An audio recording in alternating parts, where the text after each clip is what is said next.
pertama begini. Konsep awalnya bagaimana menyikapi ujian dalam kehidupan. Itu dulu. Nanti baru ke detil apakah seperti Nabi Ayub atau Zakaria, itu kan pertanyaannya. Al-Baqarah ayat 155 sampai 157. Allah sampaikan gini. Walanabluwannakum bisyai'.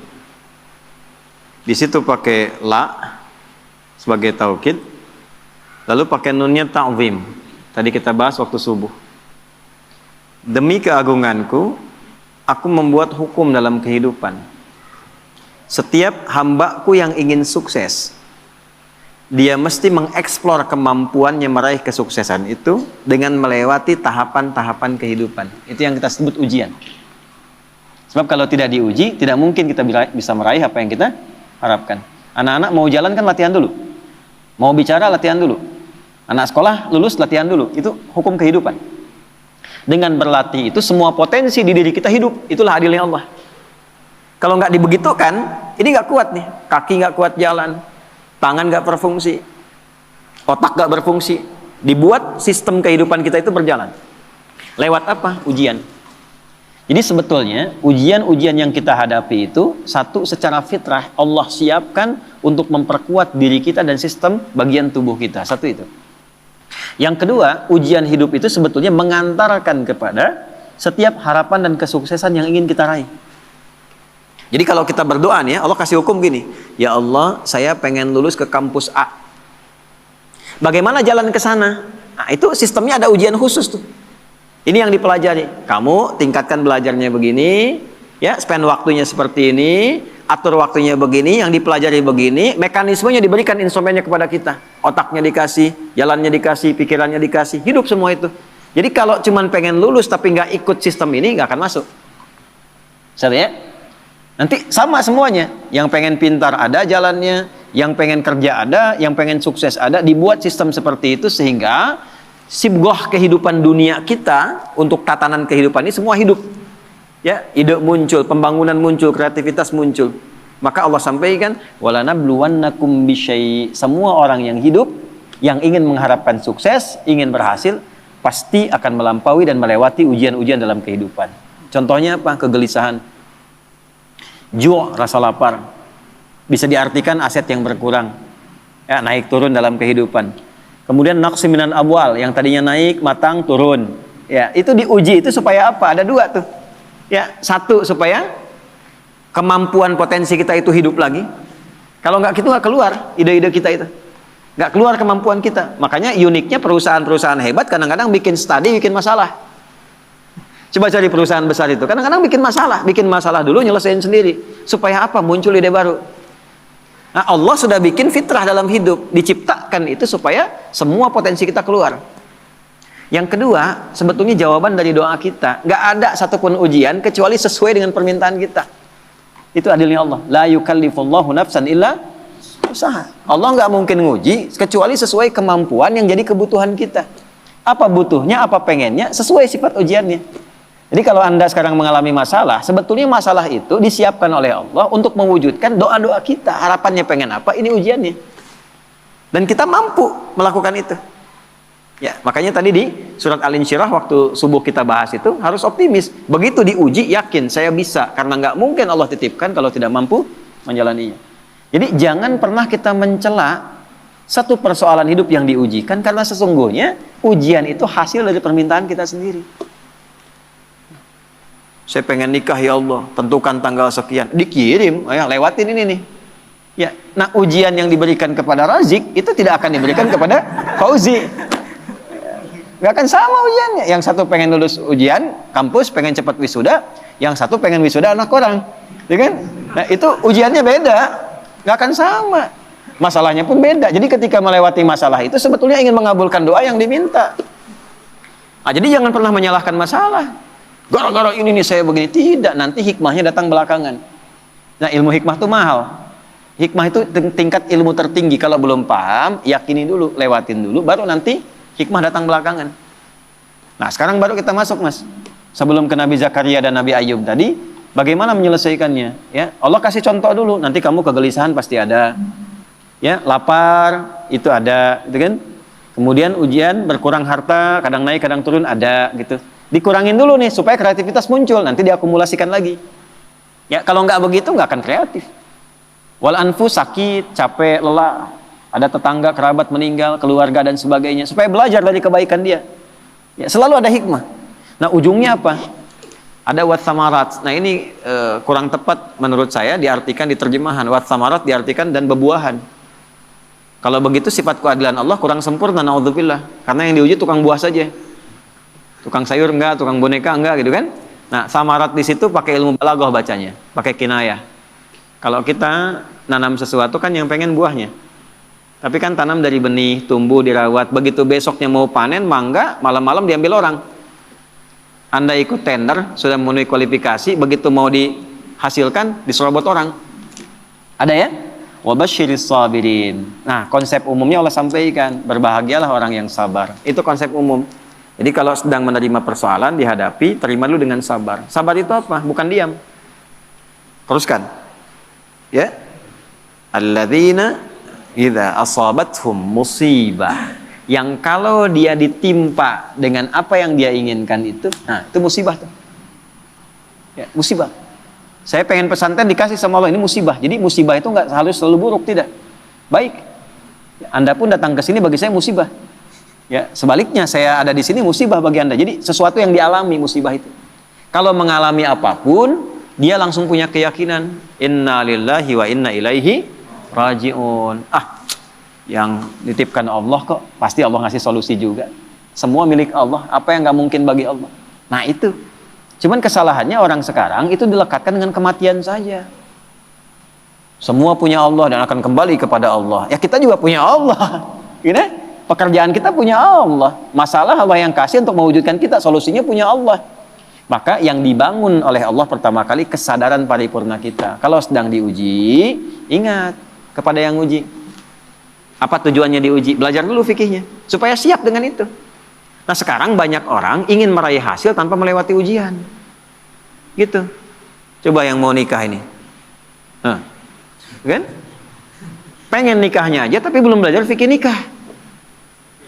Padahal Quran lengkap itu. Sebelum menikah pelajari tugas suami ini, tugas istri ini. Nanti akan ada masalah antara istri dengan suami. Masalahnya begini, begini, begini. Nanti akan ada masalah antara menantu dengan mertua. Masalahnya begini, begini, begini. Kalau kamu nanti mengalami itu, solusinya begini, begini, begini. Sekarang jarang dipelajari. Pengennya cepat nikah aja. Tanggal tentukan, ini tentukan. Pelajaran belum ada. Dulu orang tua kita, kenapa ketawa? Dulu orang tua kita itu begitu kemudian mengkhitbah, dipacari, dikasih daun pacar yang perempuan. Lalu diajari rumah tangga 40 hari. Yang laki-laki belajar untuk memaksimalkan nafkah. Nah, dalam masa menunggu itu disebut pacaran. Belajar fikihnya begini, ininya begini. Makanya dulu tuh banyak sekali pernikahan-pernikahan yang abadi dan langgeng. Kenapa? Karena fikihnya dipakai. Sama babnya kerja, tapi tidak belajar tentang fikih kerja. Tantangan gimana? Menghadapi orang iseng gimana? Kalau makin naik, oh ini akan terjadi. Orang nggak suka, ingin menyingkirkan, ingin menyungkurkan, menghambatnya begini. Nanti cara menyelesaikannya begini. Ibadah ritualnya begini, secara intelektual pemetaannya begini, di lapangannya akan begini. Itu ada semua. Dan hebatnya adanya di Quran. Nah, makanya orang-orang yang kembali kepada Allah dipuji oleh Allah ayat 157-nya. Ulaika alaihim shalawatum mir rabbihim wa rahmah. Orang-orang yang memetakan mitigasi persoalan dan menerima optimis dia selesaikan, dipuji oleh Allah dibandingkan orang yang berkeluh kesah. Jadi sabar itu bukan diam. Sabar itu mengkontemplasikan, terima. Karena nggak diterima pun jadi masalah kita juga. Dan yang pengen itu kita juga. Terima dulu. Nanti setelah itu terhubung dengan Allah, sholat. Karena itu sholat disandingkan dengan sabar untuk menyelesaikan masalah. Ada di mana? Al-Baqarah 45. Ya, wasta'inu bisabri wassalah. Kalau engkau punya masalah, terima dulu. Bukan cuma engkau, yang lain juga punya masalah. Kan engkau juga yang minta. Nanti bawa solusinya lewat sholat, minta sama Allah petunjuk. Kalau belum yakin di soal imannya, Al-Baqarah 153. Ya ayyuhalladzina amanu sta'inu bisabri wassalah. Katanya engkau yakin dengan saya. Engkau yakin percaya kepada saya. Saya kasih kok nggak yakin juga. Di mana imanmu kata Allah? Nah, setelah itu dikasih rincian jenis persoalannya. Ini orang-orang dulu yang punya masalah. Kamu pernah sakit? Aku ujikan kepada Ayub. Kamu pernah punya persoalan di rumah tangga tentang keturunan? Aku ujikan di Zakaria. Muncullah pertanyaan Anda tadi, apakah harus seperti Nabi Ayub atau seperti Nabi Zakaria? Balik ditanyakan sifat masalahnya apa. Karena Allah turunkan kisah-kisah itu untuk memberikan detail kepada Nabi Muhammad. Kalau sakitmu ringan Muhammad SAW, lagi kerja sakit diuji nih, capek, batuk, pilek, apa. Nih Nabi Ibrahim pernah begitu. Kalau lagi berangkat dakwah, capek, lelah, bukan cuman kamu yang lelah Muhammad. Ibrahim dulu lelah juga. Turunlah Quran surah misalnya ke-26 ayat 80. Wa idza maridtu fahuwa yashfin. Kalau saya sedang tugas pegal-pegal dikit pasti Allah sembuhkan. Sambil dipegang. Kalau lagi dakwah suara hilang, ya wa idza maridtu fahuwa yashfin, sambil dipegang. Kalau sakit pasti disembuhkan. Yang nugaskan Allah, yang ngasih jalan Allah, yang nguji Allah, pasti yang ngasih solusi Allah. Pernah nggak begitu? Ya. Capek nih, oh nggak jamaah nggak jadi. Capek nih, kajian batal. Capek nih, baru mendung dikit, padahal belum tentu hujan. Yang dipasang malah status. Jakarta macet, ya. Berangkat enggak, padahal belum tentu ketika dia jalan itu macet. Nah ini satu mas. Nah kalau sakitnya demikian parah, sampai diuji dengan yang luar biasa, Allah kirimkan kisah. Wa ayyuba idnada rabbahu anni masaniya dhurru wa anta arhamur rahimin. Ayub itu satu kaya, kedua sukses, ketiga soleh, ideal sekali. Kaya, istri cantik, anak 12. Aset banyak. Asetnya banyak. Kebun, termasuk paling kaya. Soleh. Berbaginya, nabi lagi. Setan mengajukan permintaan kepada Allah untuk menguji Ayub ini, menggoda Ayub dengan 3 sifatnya sekaligus.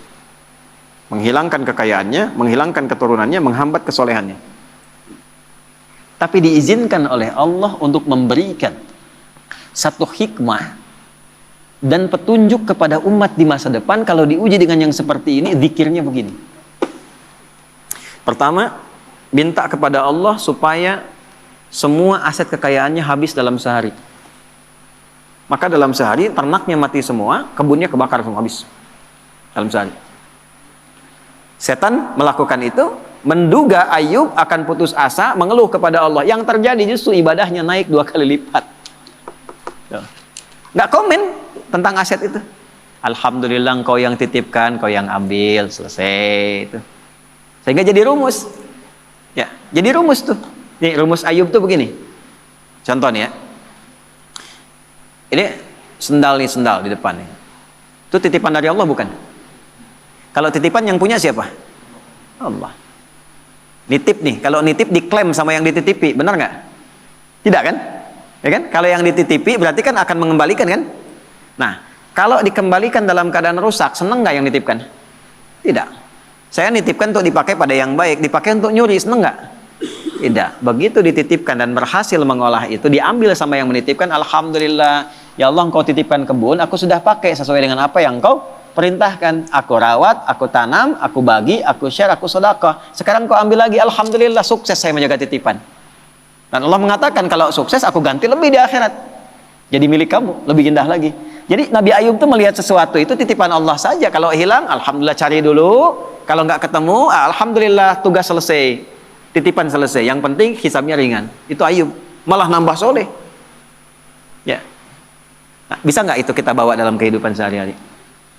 Ya, makanya kata Nabi, ajaban li amril mu'min, orang beriman tuh sempurna, mengagumkan perkaranya. Kalau dapat kesuksesan dia bersyukur, jadi nggak berlebihan. Allah juga yang nitipkan kok.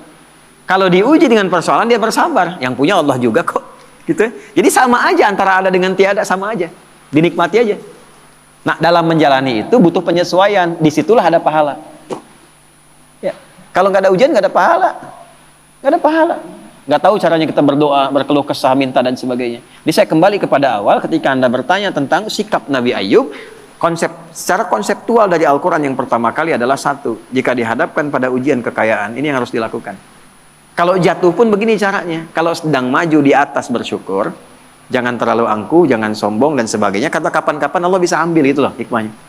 Kalau diambil pun jangan banyak disesali, toh yang punya bukan kita kok. Ya, belajar sama tukang parkir, datang mobil beda-beda biasa aja. Ya.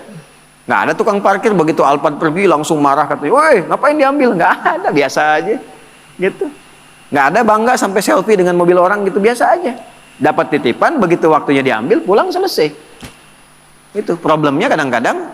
Nah, ngajinya nggak sampai ke situ. Fikih syukurnya banyak, fikih sabarnya nggak dipelajari. Itu satu. Yang kedua, begitu naik meningkat, ya Allah minta anaknya meninggal dalam sehari semua. Diuji meninggal semua sehari, Pak. 12 sih. Dikira akan down, ternyata naik 2 kali lipat. Berarti udah 4 kali lipat dari sebelumnya. Tinggal yang terakhir, ya Allah kok masih naik nih, bikin sakit ya Allah. Saya minta ngajukan yang terakhir sakit. Yang sakitnya tidak pernah dialami oleh orang sebelumnya, nggak akan dirasakan oleh orang setelahnya. Ya. Istrinya datang mengatakan, Pak, kenapa nggak memohon pada Allah sembuh? Ditanya balik, kita itu senang, sehat, syukur berapa lama? Dijawab kurang lebih 20 tahun. Ada riwayat mengatakan 70 tahun. Sekarang diuji dengan hilang ini, ujian sabar dan saya sakit berapa lama? Ada riwayat mengatakan 7 tahun, ada riwayat mengatakan ya, sekian belas tahun. Kata Ayub begini, nanti aja kalau ujian sabarnya sudah sama dengan ujian syukur, baru saya minta sama Allah. Malu dikasih 20 tahun senang, kaya, baik, kan? Tapi baru dikasih masih 15 tahun, 7 tahun dalam riwayat sebagian mengatakan, baru dikasih segini kita sudah mengeluh. Ntar aja kalau sabarnya udah sama dengan syukur sehingga seimbang. Tapi ketika sakitnya sudah mengganggu beliau untuk melaksanakan rutinitas ibadahnya. Tadinya masih bisa bangun, sekarang sakitnya sudah nggak bisa menahan berdirinya. Sholatnya sudah susah dan sebagainya. Baru Ayub minta kepada Allah. Dibukalah dengan fathah, bukan dengan dhammah. Kita tahu yang ngaji nahwu, setiap kalimat dalam bahasa Arab digunakan dhammah di awalnya, namanya mubtada. Tapi khusus ayat ini pakai fathah. Wa ayyuba, bukan wa ayyubu. Fathah itu membuka sesuatu sebagai inspirasi. Wa ayyuba, dan aku buka kisah Ayub sebagai inspirasi untukmu. Kalau engkau mengalami persoalan yang sama, lakukan seperti Ayub menjalaninya. Idznada rabbahu anni masani yadurru wa anta arhamur rahimin. Ketika Ayub bermohon kepada Allah kesembuhan untuk ibadahnya, bukan sekedar sembuhnya. Anda sakit berobat ke dokter, pengen sembuh atau pengen dekat sama Allah? Beda tuh. Ya, saya sakit nih, diberi sakit oleh Allah nih, minta sembuh. Semua orang minta sembuh yang sakit. Tapi jarang ada yang minta sembuh untuk meningkatkan ibadahnya kepada Allah. Ya Allah, saya pengen sehat supaya tahajud. Ya Allah, saya pengen sehat supaya pengen baca Al-Quran. Tarik ke situ. Nah, ketika ditarik ke aspek ibadah, apa yang terjadi? Ya. Dan kalimatnya indah. Wa anta arhamur rahimin. Ya Allah, aku pengen meningkatkan ibadah kepadamu, tapi penyakit ini menghambat, sedangkan kau yang paling sayang kepadaku. Kalau dengan yang paling sayang tidak mengabulkan, kepada siapa lagi aku mesti minta? Itu pakai fa. Subuh tadi kita belajar. Fastajabna, nggak pakai jeda, langsung dijawab. Fastajabna lahu. Kami langsung jawab. Fakashafna ma bihi min dur. Yang hilang-hilang, yang terasa sakit, habis semua, diselesaikan. Yang paling menarik, wa atainahu wa ahlahu mithlahum ma'ahu. Kami balikan lagi keluarga yang tadinya hilang. Tadi kan 12 anak itu meninggal dalam sehari kan? Tiba-tiba begitu sembuh, berhubungan lagi dengan istrinya hamil lagi, begitu hamil kembar 12 kali hamil, jadi 24. Yang tadinya 12 meninggal, sekarang lahir baru anak 24. Tuh, Zik, 24 tuh. Ya. Setelah itu apa? Karena Ayub ini dikenal dermawan, bagus, suka berbagi, maka orang viral, Ayub sudah sembuh, datanglah nengok. Datang itu bawa sesuatu. Ada yang datang bawa hasil kebun, datang mau nyerahkan, kaya lagi 2 kali lipat dari sebelumnya lagi. Dan ditutup dengan kalimat ujungnya, wa dzikra lil abidin. Kami tidak khususkan ini untuk Ayub, tapi bagi setiap hamba kamu yang punya persoalan serupa, lakukan zikirnya Ayub. Tuh. Ujiannya apa? Sakit, ujian harta, sedang turun omset dan sebagainya, ya kan? Atau dengan hal tadi yang disebutkan, maka zikir Ayub bacakan. Apa zikirnya? Ya, anni masani yadurru wa anta arhamur rahimin. Itu jelas ya? Oke. Zakaria berbeda. Zakaria ujiannya di rumah tangga, istri divonis tidak mungkin punya keturunan. Wa mraati aqir, istriku divonis menopause dan mandul. Secara medis gak mungkin. Maka apa yang dilakukan? Membangun pendekatan kepada Allah, sholat, ya. Tapi kalimatnya indah. Rabbi la tadharni fardan wa anta khairul warithin. Ya Allah, jangan biarkan aku sendiri untuk memperjuangkan risalah dakwah ini. Aku pengen ada penerus, aku pengen punya keturunan. Itu bukan sekedar punya anak, ya Allah, supaya ada legasi dakwahku yang diteruskan oleh anak-anakku, nggak berhenti memperbaiki masyarakat itu. Ya itu kuncinya. Kalau cuman pengen punya keturunan, yang lain minta banyak. Tarik ke unsur ibadah. Tarik. Engkau yang paling sayang padaku ya Allah, aku tidak putus berdoa kepadamu dari mulai aku kuat sampai fisikku letih sampai rambutku memutih. Ada orang minta di depan 5 menit tuh. Pak Ustadz, Pak Masuri, tolong Pak Masuri. 5 menit, dikasih nggak? Belum tentu. Tapi 24 jam di depan, tangannya begini, Pak Masuri gitu, tolong 24 jam. Dikasih nggak? Keterlaluan kalau nggak ngasih. Ya kan? Allah punya sifat Rahman dan Rahim. Ini ada hamba minta begini, ya Allah, dari mulai rambutku menghitam sampai memutih, fisikku kuat sampai letih, aku tetap yakin bahwa Engkau akan mengabulkan doaku. Aku tidak minta banyak ya Allah, aku minta keturunan supaya bisa meneruskan dakwah bagi orang-orang untuk bisa menyembahmu. Langsung jawabannya sama dengan yang tadi Ayub, fastajabna. Gitu. Tapi isiannya apa? Yusari'una fil khairat, diisi dengan dharma bakti kebaikan. Ya, inilah salah satu yang sanadnya ke Syekh Nawawi Al-Bantani. Ya, jadi kalau pengen cepat doa dijawab, salah satunya bukan sekedar doa, sertakan dengan kebaikan, bisa dengan infak kalau ada harta. Ya, bisa dengan ibadah tenaga, sholat tambah, baca Quran tambah, supaya Allah mempercepat pengabulan doa. Nah, itulah wasilah. Ada konsepnya di Quran surah 5 ayat 35. Ya ayyuhalladzina amanu taqullaha wabtaghu ilaihil wasilah. Hei orang beriman, kalau punya hajat, punya keinginan, tingkatkan takwamu kepada Allah. Dan jadikan takwa itu sebagai wasilah. Bentuknya apa? Takwa dengan tenaga, amal solehnya, sholat. Kan nggak bayar sholat. Kan? Takwa dengan harta, infak, sedekah, cari anak yatim, cari penghafal Quran, ya, cari janda-janda dan sebagainya misalnya, yang memang ada tanggungan yang bisa kita bantu. Itu jadikan wasilah untuk minta. Cuma mintanya jangan tarik ke dunia, Pandai. Tarik ke akhirat. Minta sama Allah, tarik. Gitu. Saya pengen punya ini ya Allah supaya saya bisa beramal soleh. Nah, itu. Jelas ya? Nah, jadi sekarang tinggal pilih, Mas. Nanti indahnya di Quran itu semuanya ada contoh. Nabi Ibrahim ada persoalannya, Nabi Nuh ada persoalan. Semua nabi yang ada di Quran itu semuanya ada hikmahnya. Dan akumulasinya ada pada kehidupan Nabi Muhammad SAW. Maka kesimpulan Quran cuma satu untuk Nabi Muhammad. Laqad kana lakum fi Rasulillahi uswatun sana. Tinggal diurut. Jadi kalau kita sedang punya masalah apa, gampangnya gini. Nabi pernah mengalami itu di mana, kapan, petunjuknya apa. Ikuti, selesai seketika.